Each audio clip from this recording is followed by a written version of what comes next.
मित्रों, जय श्री राम। आज आप लोग जानेंगे कार्तिक पूर्णिमा कब है, यह क्यों मनाई जाती है। कार्तिक पूर्णिमा को त्रिपुरी पूर्णिमा भी कहते हैं। इस तिथि को भगवान का मत्स्यावतार हुआ था। इस दिन गंगा स्नान, दीपदान, अन्नदान आदि का विशेष महत्व है। त्रिदेवों ने इसे महापुनीत पर्व कहा है। इस तिथि को अगर कृत्तिका नक्षत्र पर चंद्र हो तथा विशाखा नक्षत्र पर सूर्य हो तब पद्म योग होता है, जिसका बहुत बड़ा महत्व है।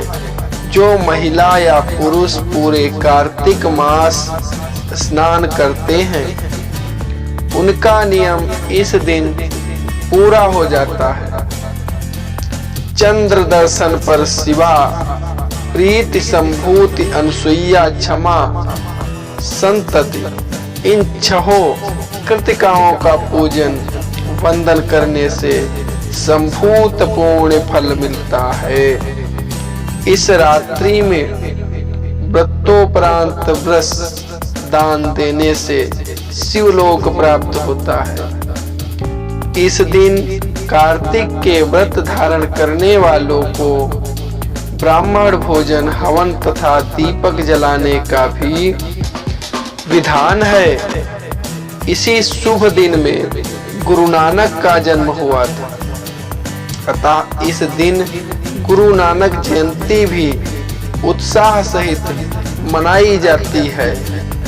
कार्तिक पूर्णिमा तिथि 2023 पंचांग के अनुसार कार्तिक पूर्णिमा तिथि की शुरुआत 26 नवंबर को दोपहर 3:52 से हो रही है।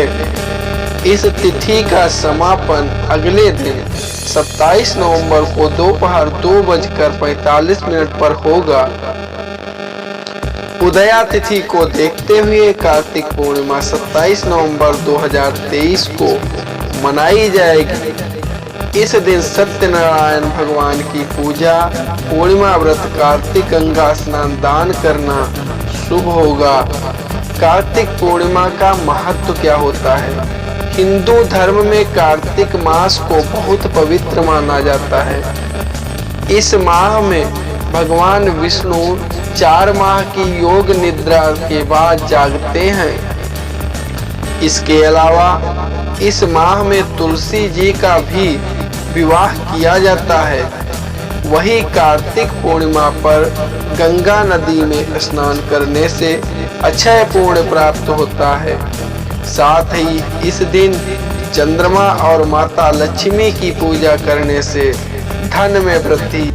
कार्तिक पूर्णिमा उपाय: आर्थिक स्थिति को मजबूत करने के लिए कार्तिक पूर्णिमा के दिन सुबह स्नान करके पीपल के पेड़ पर दूध में शक्कर मिलाकर जरूर चढ़ाएं। मान्यता है कि ऐसा करने से आपको मां लक्ष्मी की कृपा प्राप्त होगी और धन दौलत में। कार्तिक पूर्णिमा व्रत कथा: एक पौराणिक कथा के अनुसार तारकासुर नामक एक राक्षस था। उसके 3 पुत्र थे, तारकछ, कमलाक्ष और विदुन्नमाली। तारकासुर बहुत ही बलवान था। उसने धरती व स्वर्ग पर अपना आतंक मचा रखा था, जिससे परेशान होकर देवताओं ने भगवान शिव से उसका अंत करने के लिए प्रार्थना की। उनकी प्रार्थना सुनकर भगवान शिव ने तारकासुर का वध किया। इससे देवता बड़े प्रसन्न हुए। उसके 3 पुत्रों को यह सुनकर बड़ा दुख हुआ और उन्होंने इसका बदला लेने के लिए ब्रह्मा जी की घोर तपस्या की। उनकी तपस्या से प्रसन्न होकर ब्रह्मा जी ने तीनों से वरदान मांगने को कहा। तीनों ने ब्रह्मा जी से अपने अमर होने का वरदान मांगा। ब्रह्मा जी ने अमरता के अलावा कोई दूसरा वरदान मांगने को कहा। इसके बाद उन तीनों ने कुछ देर तक इस पर बहुत विचार किया। और फिर ब्रह्मा जी से कहा, आप 3 अलग अलग नगरों का निर्माण करें, जिसमें सभी बैठकर पूरी पृथ्वी और आकाश में घूम सके। 1000 साल बाद जब हम मिले तो हम तीनों के नगर मिलकर एक हो जाएं। जो देवता तीनों नगरों को एक ही बाण से नष्ट करने की क्षमता रखता हो, वही हमारी मृत्यु का कारण बने।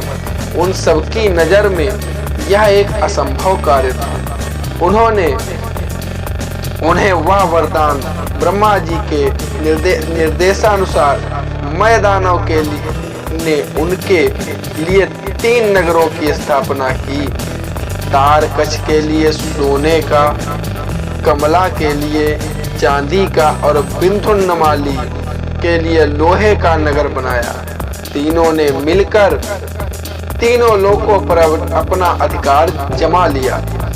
इंद्र देवता इन तीनों राक्षसों से बहुत भयभीत हुए और भगवान शंकर की शरण में गए। इंद्र की बात सुनकर भगवान शिव ने इन दानवों का नाश करने के लिए एक दिव्य रथ का निर्माण किया। इस दिव्य रथ की हर एक चीज देवताओं से बनवाई गई थी। चंद्रमा और सूर्य से पहिए बने। इंद्र, वरुण, यम और कुबेर रथ के 4 घोड़े बने। हिमालय धनुष बने और शेष नाग प्रत्यंचा बने। भगवान शिव खुद बाण बने और बाण की नोक अग्निदेव स्वयं बने। इस दिव्य रथ पर भगवान शिव स्वयं सवार हुए। देवताओं से बने इस रथ और तीनों भाइयों के बीच भयंकर युद्ध हुआ। युद्ध करते समय प्रभु लीला से एक ऐसा समय आया जब तीनों रथ एक ही सीध में आ गए। जैसे ही ये तीनों रथ एक सीध में आए, उसी समय भगवान शिव ने अपने बाण छोड़े और तीनों का नाश कर दिया। इसी वध के बाद भगवान शिव को त्रिपुरारी कहा जाने लगा। प्रेम से बोलो भगवान शंकर की जय, शिव शंभू की जय।